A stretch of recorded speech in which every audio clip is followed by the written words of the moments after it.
Петти ден како пратениците се вратени во собраниските клупи, ама се уште собранието како да не функционира. Речиси 30 седници ги чекаат своите продолженија, а некои од нив треба да бидат закажани и по 10-ти пат.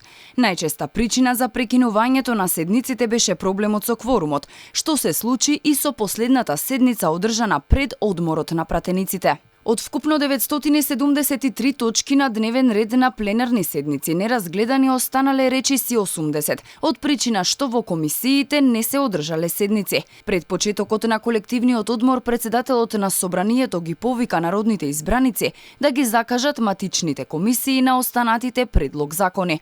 Но поради неможност тоа да се случи, бидејќи ретко кој од пратениците доаѓаше на работа, во игра беше и предвремено распуштање на собранието. Сепак тоа не се случаи, пратениците на одмор заминаа на 1 август, се вратија на 26, но досега се одржаа само продолженија на Комисијата за избори и именувања и Комисијата за одбрана. Според она што како насоки го добиле пратениците, денеска на дневен ред на Комисијата за одбрана требаше да биде точката за продолжување на енергетската кризна состојба до март 2023, зашто од ВМРО ДПМН беа децидни дека нема да го поддржат овој предлог закон, бидејќи се сомневаат дека власта ќе ја злоупотреби кризната состојба. Собраниските челници очигледно го промениле дневниот ред, па така денеска пратениците расправаат по точката за испраќање на припадник на армијата за учество во меѓународна операција на Организацијата на Обединетите нации во Република Либан. Најмногу заглавени закони има на Комисијата за политички систем, со која председава Сонја Мираковска од НСДП.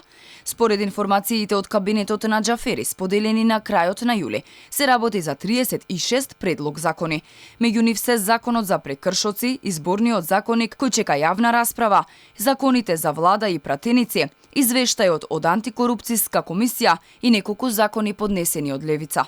Меѓу седниците кои треба да имаат своји продолженија се и седниците на Комисијата за финансирање и буџет, Комисијата за транспорт, Комисијата за труд и социјална политика и онаа за европски прашања, на која чекаат 11 закони. Комисијата за земјоделство и шумарство треба да расправа за 10 закони.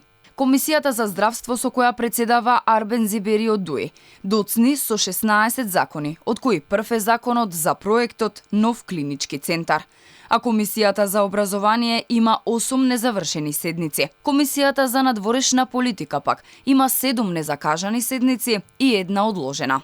Инаку, според распоредот на 9 септември, е закажана свечена седница и обраќање на председателот на Италија. Новата пленарна седница ќе се случи на 14 септември.